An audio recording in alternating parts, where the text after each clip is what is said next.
الحمد لله رب العالمين والصلاة والسلام على سيد المرسلين نبينا محمد وعلى آله وصحبه أجمعين أما بعد సోదర మహాశైలారా, ఈనాటి దర్సులో మనం ఇన్షా అల్లా ఒక కొత్త విషయం తెలుసుకోబోతున్నాము. ఖవారిజ్ అంటే ఎవరు, వారి యొక్క గుణాలు ఏమిటి, మరియు ఈ రోజుల్లో ఎవరిలోనైనా మనం అలాంటి గుణాలు చూస్తే వారి పట్ల మనం ఎలా మసులుకోవాలి, వారితో మన వ్యవహారం ఎలా ఉండాలి. సోదర మహాశివులారా, సహాబాల కాలంలోనే ఖవారిజ్ అని ఒక వర్గం సహాబాల సరి అయిన మార్గం నుండి, సన్మార్గం నుండి దూరమైంది, వేరైంది. అది ఒక వర్గం రూపంలో, ఒక ఫిర్కా రూపంలో ప్రస్తుతం మనకు కనబడకున్నా వారిలో ఉన్నటువంటి ఎన్నో చెడు గుణాలు ఈ రోజుల్లో ఎంతో మందిలో లేదా ఎన్నో వర్గాలలో మనం చూస్తూ ఉన్నాము. మరొక బాధాకరమైన విషయం ఏమిటంటే, స్వయం తమకు తాము ఎన్నో మంచి పేర్లు పెట్టుకొని కూడా కొందరు ఈ ఖవారిజుల గుణాలు అవలంబించి ఉన్నారు, మరియు ఈ గుణాలు ఖవారిజుల యొక్క గుణాలు అని స్వయం వారికి తెలియదు. అందుకొరకు వారి గురించి తెలుసుకోవడం చాలా అవసరం. ఖవారిజ్ వీరి యొక్క పేరు హరూరియా అని కూడా ఉంది. వాటి యొక్క కారణాలు కూడా ఇక ముందుకు వస్తాయి. ప్రవక్త మహానీయ ముహమ్మద్ సల్లల్లాహు అలైహి వసల్లం కాలంలో ఒక సంఘటన జరిగింది. దాన్ని బట్టి ఖవారిజ్ల యొక్క బీజం ఆనాడే కనబడింది, చిగురించింది అని కొందరు పండితులు అంటారు. సహీ బుఖారీ మరియు సహీ ముస్లింలో వచ్చిన హదీస్ హజరత్ అబూ సయీద్ ఖుద్రీ రలియల్లాహు తఆలా ఉల్లేఖించారు. ప్రవక్త సల్లల్లాహు అలైహి వసల్లం ఒక సందర్భంలో మాలే గనీమత్ యుద్ధ ధనం పంచిపెడుతున్నారు.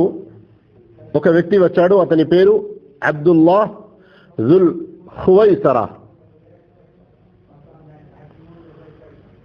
వచ్చి ఇఅ్దిల్ యా రసూలల్లాహ్, ఓ ప్రవక్త, నీవు న్యాయం పాటించు అని అన్నాడు.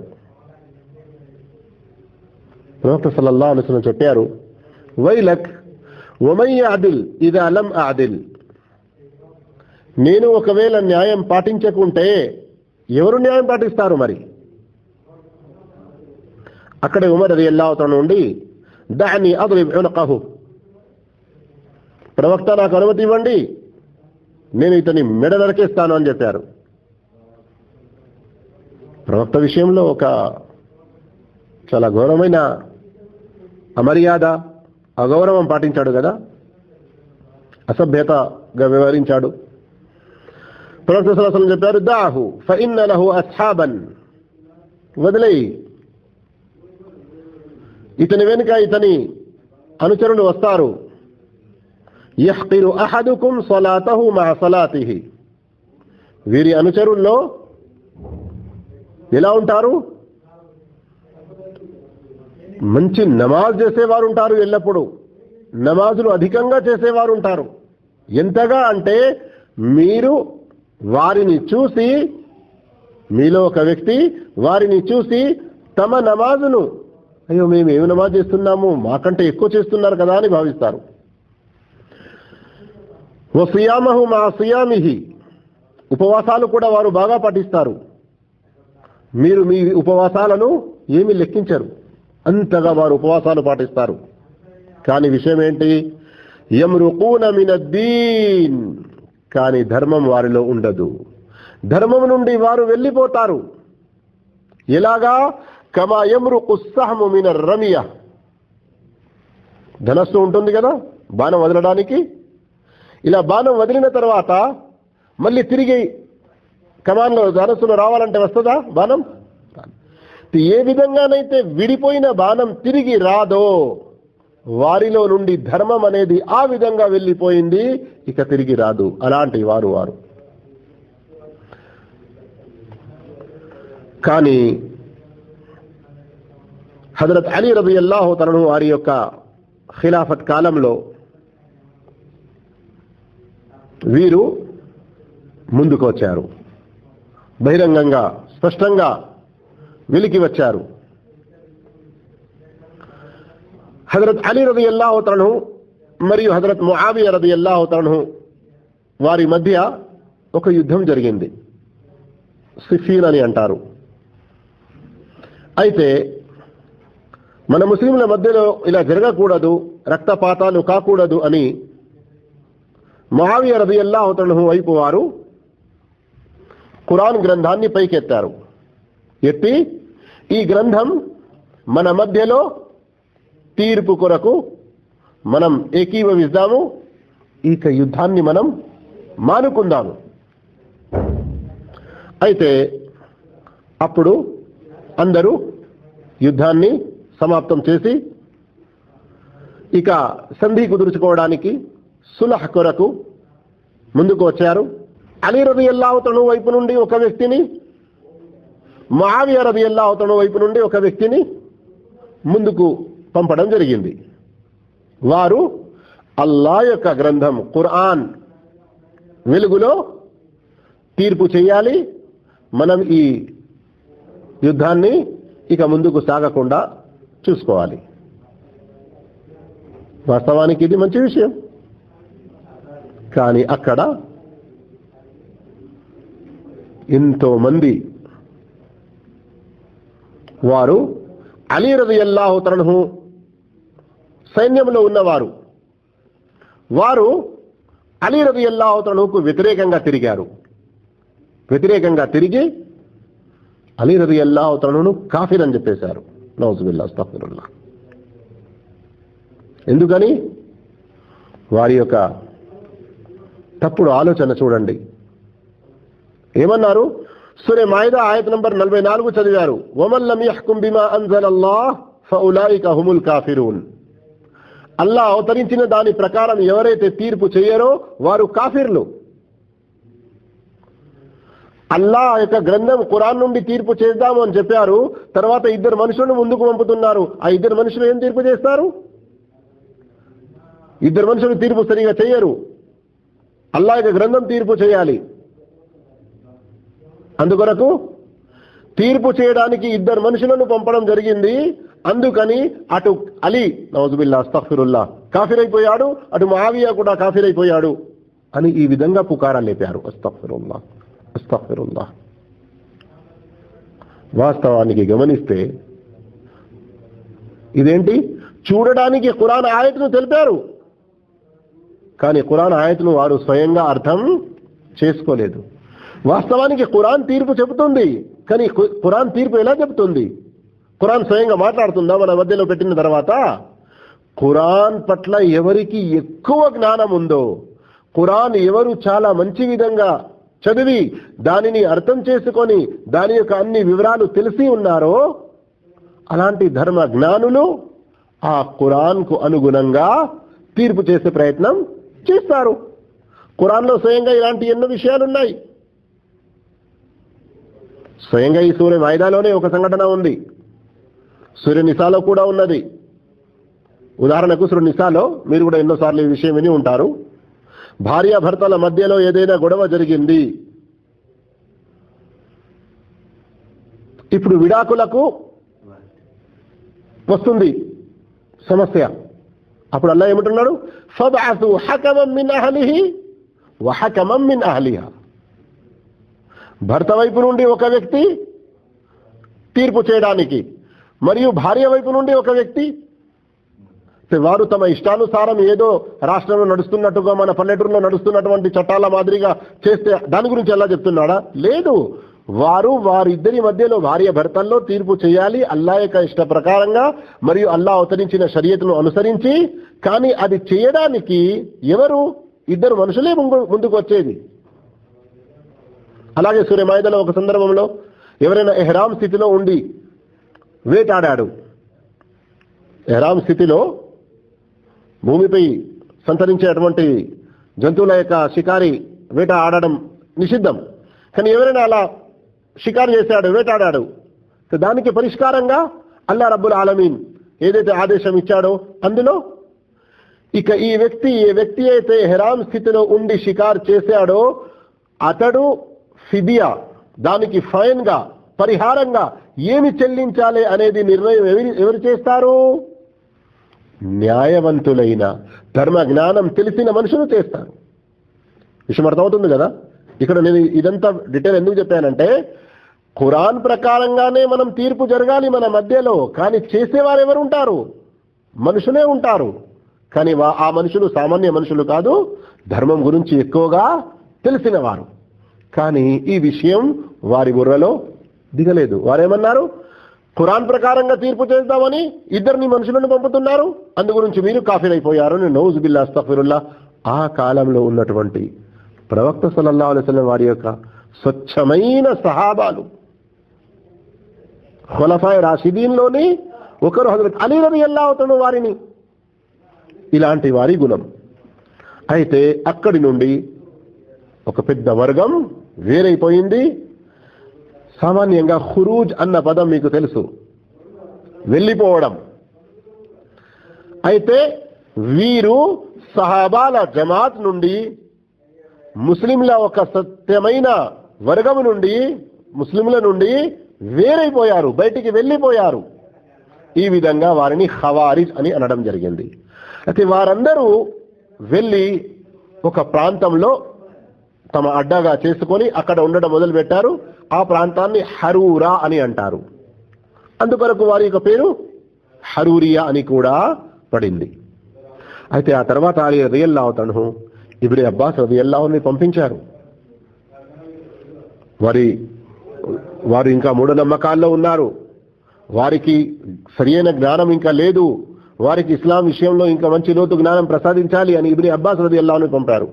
ఇబ్నే అబ్బాస్ రలియల్లాహు తఆలా వారి వద్దకు వెళ్ళి చాలా సేపు వారితో ఉండి, ఆ యొక్క వివరాలు కూడా మనకు గ్రంథాల్లో ఉన్నాయి, చాలాసేపటి వరకు వారితో డిబేట్ చేశారు, వారితో వాదం చేశారు, వారికి నచ్చజెప్పే ప్రయత్నం చేశారు. అల్హమ్దులిల్లాహ్, అల్లాహ్ యొక్క దయ వల్ల చాలా మంది సరియైన విషయాన్ని, సరియైన విశ్వాసాన్ని, అసలు ఇక్కడ మనం పాటించవలసిన నమ్మకం, విశ్వాసం, వ్యవహారం ఏంటి అర్థం చేసుకొని అలీ రలియల్లాహు వైపుకు వచ్చారు. అయినా కొంతమంది మొండితనం పాటించే వాళ్ళు ఉంటారు కదా, నేను పట్టిన కోడికే 3 కాళ్ళు అన్నట్లుగా, అలాంటి మొండితనంలో ఎంతో మంది ఉండిపోయారు. ఆ తర్వాత వారు తమ మొండితనంలో ఉండి మౌనంగా ఉంటే కూడా అంత నష్టం కాకపోవచ్చేమో, కానీ అంతకే వారు మౌనంగా ఉండకుండా ఏమన్నారు? ఎవరైతే మా ఈ విశ్వాసం, మా ఈ పద్ధతిలో లేరో వారందరూ కాఫిర్లు. అస్తగ్ఫిరుల్లాహ్. ఖవారిజ్ అంటే వీరు, వారి తప్ప ఇక వేరే ఎవరిని కూడా ముస్లింలుగా నమ్మరు. అంతేకాదు, వారు ఉన్న ఆ ప్రాంతానికి చుట్టుపక్కల దగ్గరలో నుండి ఎవరైనా ముస్లింలు దాటితే వారిని హత్య చేసేవారు. చివరికి అబ్దుల్లా బిన్ ఖబ్బాబ్ బిన్ అల్ అరత్ ఒక గొప్ప సహాబీ, అతని యొక్క ఒక కుమారుడు అబ్దుల్లా బిన్ ఖబ్బాబ్ బిన్ అల్ అరత్ ఒక సందర్భంలో అతనితో ఉన్నటువంటి ఒక బానిసరాలు వెంట ఆయన వెళ్తున్నాడు. వారికి ఆ విషయం తెలిసింది. ఆ సందర్భంలో ఆ బానిసరాలు గర్భవతి. అయితే ఆ మూర్ఖులు, ఆ దుండగులు, ఆ దౌర్జన్యపరులు, ఖవారిజ్ ఆ ఒక స్త్రీని కూడా స్త్రీ అని గౌరవించలేదు. అంతేకాకుండా ఆమె గర్భంతో ఉంది కదా అన్న విషయం కూడా పట్టించుకోకుండా ఆమెను చంపేశారు. అంతేకాదు, ఆమె కడుపులో పొడిచి శిశువుని బయటికి తీసి కూడా ఇట్లాంటి దౌర్జన్యాలు చేసేవారు వారు. అయితే సోదర మహాశయులారా, వారి యొక్క పుట్టుక అనండి, వారి యొక్క ఆరంభం అనండి, దాని గురించి కొన్ని విషయాలు నేను ఇప్పటి వరకు చెప్పాను. అయితే సంక్షిప్తంగా వారి యొక్క కొన్ని ప్రత్యేక గుణాలు ఉన్నాయి. వాటి గురించి కూడా తెలుసుకోవడం చాలా అవసరం. వారిలో ఉన్నటువంటి ఒక చెడ్డ గుణం ఏమిటంటే ధర్మ జ్ఞాన విషయంలో ఇంకా మనం ముందుకు వెళ్ళాలి అన్నటువంటి తపన ఆలోచన ఉండదు. ధర్మ పండితులతో జ్ఞానం నేర్చుకోరు.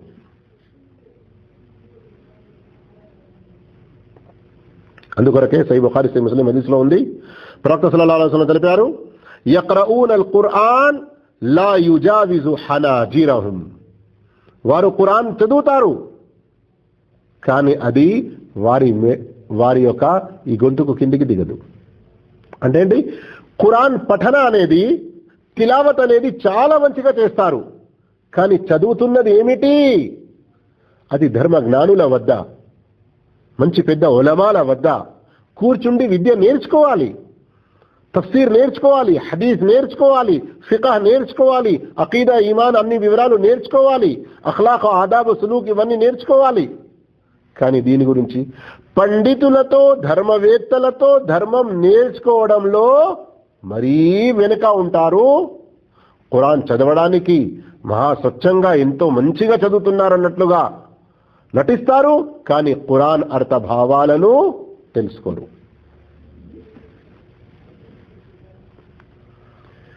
వారిలో ఉన్నటువంటి ఒక రెండవ చెడ్డ గుణం ఏమిటంటే,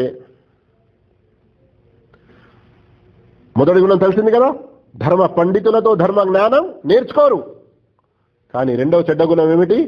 ధర్మవేత్తల మీద ఆక్షేపణలు, ఏతరాజ్, క్రిటిసైజ్. మీకు తెలియదు, మీరు మంచిగా చెప్పడం లేదు, మీరు అన్ని స్పష్టంగా చెప్పరు. ఈ విధంగా ధర్మ పండితుల మీద వారు ఇలాంటి క్రిటిసైజ్ చేస్తూ ఉంటారు. చూడండి, దీనికి ఒక గొప్ప సాక్ష్యం ఇంతకుముందు నేను ప్రస్తావించినట్లు, చదువుతున్నాడు ఖురాన్ ఆయత్, అలీ రదియల్లాహు తను ముఆవియా రదియల్లాహు అన్హు వారిని కాఫిర్ అని అంటున్నాడు. అలీ రదియల్లాహు తను గొప్ప ధర్మవేత్త, ఖలీఫా, మరియు ఆయన ధర్మవేత్త కూడా. అయితే ఈ విధంగా తమ వద్ద ఉన్న అల్ప జ్ఞానంతో ధర్మ పండితులకు ఛాలెంజ్ చేస్తారు. వారిలో ఉన్నటువంటి మూడవ చెడ్డ గుణం ఏమిటంటే, పాపాలలో రెండు రకాలు ఉన్నాయి, చిన్న పాపాలు మరియు ఘోరమైన పెద్ద పాపాలు. సామాన్యంగా వాటిని ఏమంటాము? కబీరా గునా అని ఉర్దూలో, లేకుంటే కబాయిర్ అని ఉర్దూ అరబీ రెండు భాషల్లో కూడా మనం చెప్పుకుంటూ ఉంటాము. అయితే కబాయిర్ వాస్తవానికి ఇవి చాలా ఘోరమైన పాపాలు. కానీ సహాబాలు, తాబెఈన్, తబె తాబెఈన్, ఐమా, ముహద్దిసీన్ వీరందరి ఏకాభిప్రాయం ఏమిటంటే, ఎవరైనా కబీరా గునా చేసినంత మాత్రాన అతడు కాఫిర్ అయిపోడు.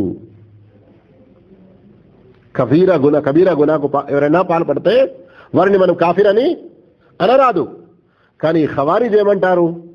కబీరా గునా చేసిన వాడు కాఫిర్. అర్థమవుతుందా? ఎన్ని గుణాలు తెలుసుకున్నాం ఇప్పటి వరకు? 3. మొదటిది, జ్ఞానం పండితుల ద్వారా ధర్మవేత్తల ద్వారా నేర్చుకోరు. రెండవది, ధర్మవేత్తలపై క్రిటిసైజ్ చేస్తారు, వారికి ఛాలెంజ్ చేస్తారు. మూడవది, కబీరా గునా చేసిన వారిని కాఫిర్ అని అనేస్తారు. నాలుగో విషయం, నాలుగో చెడ్డ గుణం వారిలో ఉన్నది, వారి బాటలో వారి ఆలోచన ప్రకారం ఎవరైతే లేరో వారి యొక్క ధనం దోచుకోవడం, వారి యొక్క ప్రాణానికి ఏ విలువ లేకుండా హత్య చేయడం వారి వద్ద హలాల్. వారి తప్ప ఇతరుల ధర్మం, ఇతరుల ప్రాణం, ధనం, మానం వీటికి ఏమాత్రం విలువ వారి వద్ద లేదు. అందుగురించి సహీహ్ బుఖారీలో వచ్చి ఉంది, ప్రవక్త సల్లల్లాహు అలైహి వసల్లం చెప్పారు, యక్తులూన అహ్లల్ ఇస్లాం వయదఊన అహ్లల్ ఔసాన్. ముస్లింలను చంపుతారు కానీ విశ్వాసం అవిశ్వాసుల మధ్యలో, సత్యం అసత్యం, ఇస్లాం మరియు కుఫ్ర్ మధ్యలో యుద్ధాలు జరిగే సందర్భంలో అక్కడ వారు పోరు, కానీ ముస్లింలను చంపడానికైతే ముందుగా ఉంటారు. నాలుగోది ఏమిటి? ముస్లింలా హత్య చేయడం వారి వద్ద హలాల్. ఐదో చెడ్డ గుణం వారిది, ఎవరైతే కబీర గునాహ్కు పాల్పడ్డారో వారు శాశ్వతంగా నరకంలో ఉంటారు అని అంటారు. మరియు సహాబాలు, తాబెఈన్, తబె తాబెఈన్, ముస్లింలందరి ఏకాభిప్రాయం ఏమిటి? ఎవరైనా కబీరా గునాకు పాల్పడ్డాడంటే అల్లా క్షమించనువచ్చు, లేదా అల్లా క్షమించకుంటే ఆ పాపంకు తగ్గట్టు నరకంలో శిక్ష ఇచ్చిన తర్వాత అతని వద్ద ఏ తౌహీద్ అయితే ఉందో దాని కారణంగా అల్లా మళ్ళీ అతన్ని స్వర్గంలో పంపిస్తాడు. దీని గురించి సహీ బుఖారీ ఇంకా ఎన్నో హదీసులు ఉన్నాయి. ఇంతకుముందు మన విశ్వాసముల సూత్రాల్లో హదీస్ కూడా చదివాము, లా ఇలాహా ఇల్లల్లాహ్ యొక్క ఘనతలో. కానీ వీరేమంటారు? ఎవరైనా కబీరా గునా చేశారంటే అతడు శాశ్వతంగా నరకంలో, ఇక స్వర్గంలో పోయే అవకాశమే లేదు అని అంటారు. ఇది చాలా తప్పు మాట, ఇది చాలా తప్పు మాట. దాని గురించి ఇక్కడ ఒక విషయం గమనించండి. వారు ఖురాన్లోని ఒక ఆయత్ కూడా తెలుపుతారు. ఉదాహరణకు అల్లాహ్ తఆలా సూరా నిసా ఆయత్ నంబర్ 93లో ఎవరైతే కావాలని తెలిసి ఒక విశ్వాసుని హత్య చేస్తాడో దాని గురించి, అలాంటి వ్యక్తి గురించి అల్లాహ్ తఆలా 5 రకాల శిక్షలు తెలిపాడు. వాటిలో ఒకటేమిటి? నరకంలో ఉంటాడు అని. కానీ దీని యొక్క తఫ్సీర్ స్వయంగా వేరే ఖురాన్ ఆయతుల ద్వారా మరియు వేరే హదీసుల ద్వారా పండితులు ఏం చెప్పారు దాన్ని వారు ఏమీ పట్టించుకోరు. ఎందుకు పట్టించుకోరు? స్వయం వారి దగ్గర ధర్మజ్ఞానం అనేది సంపూర్ణంగా లేదు. ఇప్పుడు మనకు అన్ని విషయాలు విన్నారు. 5 చెడ్డ గుణాలు. మొదటిది, ధర్మవేత్తలతో ఉలమాలతో ధర్మ జ్ఞానం నేర్చుకోరు. రెండవది, ధర్మవేత్తలపై క్రిటిసైజ్ చేస్తారు. మూడవది, కబీరా గునా చేసేవారిని కాఫిర్ అని అంటారు. నాలుగవది, కబీరా గునా చేసేవారు ఎల్లకాలం నరకంలో ఉంటారు అని అంటారు. ఐదవది, ముస్లింల యొక్క రక్తపాతం చేయడం హలాల్ అని భావిస్తారు. ఇక రండి, ఆరవది, ఎన్నో హదీసులను రద్దు చేస్తారు, నమ్మరు. ప్రవక్త సల్లల్లాహు అలైహి వసల్లం వారి యొక్క హదీసులను, ఎన్నో హదీసులను వారు తిరస్కరిస్తారు. ఎందుకు తిరస్కరిస్తారు? ఎందుకంటే వారి యొక్క అల్ప జ్ఞానం ప్రకారంగా ఈ హదీస్ ఖురాన్కు వ్యతిరేకంగా ఉంది అని. ఈ హదీస్ ఖురాన్కు వ్యతిరేకంగా ఉంది అని గమనించండి. ముందే అల్ప జ్ఞానం ఉంది, కానీ అక్కడ తన యొక్క కొరత, తన యొక్క దోషం, తన యొక్క లోపం స్వయం అర్థం చేసుకోకుండా ఎంత చెడ్డ పనికి దిగుతున్నాడు చూడండి. ఖురాన్కు ఈ హదీస్ వ్యతిరేకంగా ఉంది అని హదీసును తిరస్కరిస్తాడు. కానీ వాస్తవ విషయం ఏంటో తెలుసా? చాలా శ్రద్ధగా మీరు విషయం గుర్తుంచుకోండి. ఎప్పుడూ కూడా ఏ ఖురాన్ ఆయత్ ఏ సహీ హదీస్కు వ్యతిరేకంగా కాజాలదు. నేనుగా చెప్పింది ఈ మాట పెద్ద పెద్ద ముహద్దిసీన్లు చెప్పారు. ఇమామ్ ఇబ్న్ హిబ్బాన్ రహిమహుల్లా ఒక సందర్భంలో చెప్పారు, తీసుకురండి మీ వద్ద ఎవరిలోనైనా, మీలో ఎవరి వద్దనైనా ఏదైనా ఖురాన్ ఆయత్ మరియు హదీస్ వ్యతిరేకంగా కనబడుతుంది, తీసుకురండి, నేను దానికి పరిష్కారం చూపిస్తాను అని అనేవారు. అంటే ఏమిటి? నా వద్ద ఉన్న తక్కువ జ్ఞానం లేదా నాకు జ్ఞానం లేనందువల్ల ఈ ఆయత్ ఈ హదీస్కు వ్యతిరేకంగా అని నేను చూస్తున్నా కావచ్చు, కానీ నేనేం చేయాలన్నప్పుడు పెద్ద పండితుల వద్దకు వెళ్ళి దాని యొక్క వివరణ తెలుసుకోవాలి, కానీ అలా తెలుసుకోకుండా వీరేం చేస్తారు? హదీసులను రద్దు చేస్తారు, హదీసులను తిరస్కరిస్తారు. వాస్తవ విషయం ఏమిటంటే కొన్ని సందర్భాల్లో మనకు చూడడానికి ఏదైనా ఆయత్ మరో ఆయత్కు వ్యతిరేకంగా, లేదా ఆయత్ హదీస్కు వ్యతిరేకంగా, లేదా హదీస్కు వ్యతిరేకంగా ఇలా కనబడినప్పుడు మనం ధర్మవేత్తలతో సంప్రదించి దాని యొక్క వివరణ కోరాలి, తెలుసుకోవాలి. ఎన్ని విషయాలు తెలుసుకున్నాము? 6 విషయాలు. ఆరో విషయం ఏముండే? ఆరో విషయం ఏమిటి? వారు హదీసులను తిరస్కరిస్తారు. ఎందుకు తిరస్కరిస్తారు? ఖురాన్కు వ్యతిరేకంగా ఉంది అని. కానీ వాస్తవ విషయం ఏమిటి? ఎప్పుడూ కూడా ఏ ఖురాన్ ఆయత్ మరో ఆయత్కు లేదా ఏ ఖురాన్ ఆయత్ సహీ హదీస్కు వ్యతిరేకంగా ఉండదు. అది ఏదైనా ఉంది అంటే ఇంకా మనకు ఎంతో లోతైన జ్ఞానం అవసరం అని తెలుసుకొని జ్ఞానం పొందే ప్రయత్నం చేయాలి. 7వ వారి చెడ్డ గుణం ఏమిటంటే వారు ముస్లిం నాయకుడు ఇస్లాంకు వ్యతిరేకంగా ఏదైనా మాట చెప్పాడు, ఏదైనా పని చేశాడు అంటే అతనికి వ్యతిరేకంగా యుద్ధం చేయడానికి, అతని యొక్క విధేయత నుండి దూరమై అతనికి వ్యతిరేకంగా ఒక పోరాటం చేయడానికి దిగుతారు. మరి ఇస్లాం మనల్ని ఈ విషయం నుండి ఆపుతున్నది. ప్రవక్త సల్లల్లాహు అలైహి వసల్లం స్వయంగా చెప్పారు, ఎవరైతే నాయకులు ఉన్నారో వారి పరిపాలన విషయంలో మీరు జోక్యం చేసుకోకండి. ఎక్కడైనా ఏదైనా వారితో తప్పు జరిగింది అంటే మీరు వారి పట్ల విధేయత పాటించే బాధ్యత ఏదైతే ఉందో దాని నుండి మీరు తిరగకండి. ఉర్దూలో అంటారు, అలమే బగావత్ బులంద్ కర్నా, వారికి విరుద్ధంగా పోరాటం చేయరాదు. ఎందుకు? దీనివల్ల కల్లోలం ఏర్పడుతుంది, అల్లర్లు ఏర్పడతాయి, ఒక మహా ఫసాద్ అయిపోతుంది, ముస్లింల రక్తపాతాలన్నీ కూడా ప్రవహిస్తూ ఉంటాయి. అందుకొరకు ఎవరైనా నాయకుడు ఏదైనా తప్పు చేస్తే ఎవరు వారి వద్దకు చేరుకొని వారిని నచ్చజెప్పగలుగుతారో నచ్చజెప్పే ప్రయత్నం చేయాలి. కానీ వెంటనే ఇతడు ఇలా చేశాడు అని బహిరంగంగా దానికి ప్రచారం చేసి అతనికి వ్యతిరేకంగా ఏదైనా యుద్ధం చేయడానికి, కత్తి తీయడానికి ప్రయత్నం చేయడం ఇది ఇస్లాం నేర్పలేదు. కానీ ఖవారిజ్ వారి యొక్క 7వ చెడ్డ గుణం మనం ఈరోజు ఏదైతే తెలుసుకుంటున్నామో ఏంటి?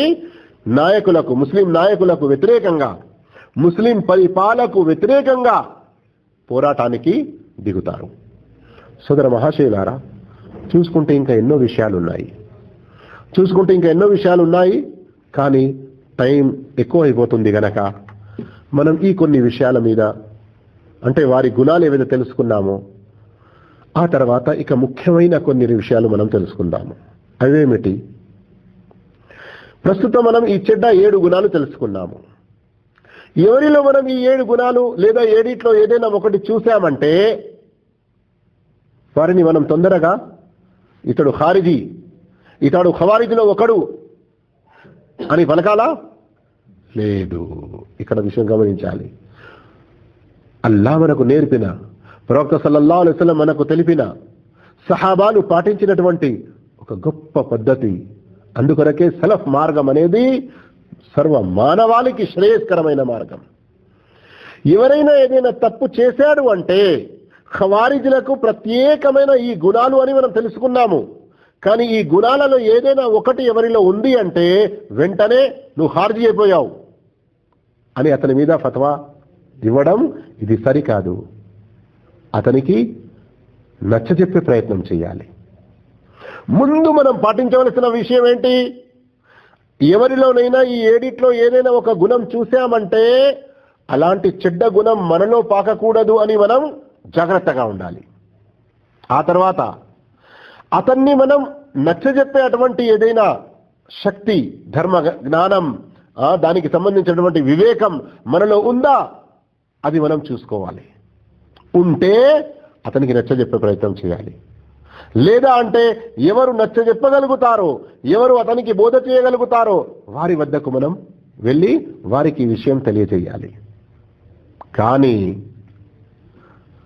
అతని మాటలు వినడంలో, అతని యొక్క స్నేహితంలో మనం పడి ఏదైనా అలాంటి పొరపాటుకు మనం గురి అయ్యేటువంటి తప్పులో మనం ఎన్నడూ పడకూడదు.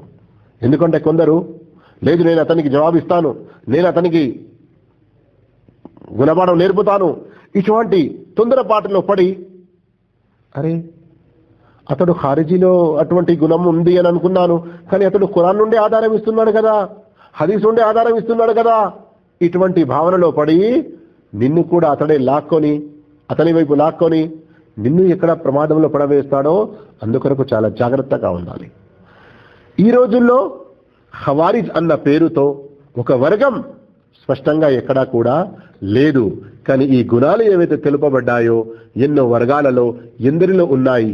అందుకొరకే చివరిలో నేను చెప్పినటువంటి ఈ జాగ్రత్తలు మనం తప్పకుండా జాగ్రత్తలు తీసుకోవాలి. అల్లా మనందరికీ ఇట్లాంటి చెడ్డ గుణాల నుండి దూరం ఉండేటువంటి సద్భాగ్యం ప్రసాదించుగాక. ఇస్లాంను ఖురాన్ హదీసుల ద్వారా సహాబాలు అర్థం చేసుకున్న విధంగా అర్థం చేసుకుని ఆచరించేటువంటి సద్భాగ్యం ప్రసాదించుగాక. ఈ టాపిక్ కు సంబంధించిన ఇంకా ఎన్నో వివరాలు ఉంటాయి, కానీ అతి ముఖ్యమైన కొన్ని విషయాలు నేను మీ ముందుకు తీసుకొచ్చే ప్రయత్నం చేశాను. అల్లా మనందరికీ సన్మార్గంపై చిట్ట చివరి శ్వాస వరకు కూడా స్థిరంగా ఉండేటువంటి సద్భాగ్యం ప్రసాదించుగాక. జజాకుముల్లాహు ఖైరా. అస్సలాము అలైకుం వరహ్మతుల్లాహి వబరకాతుహు.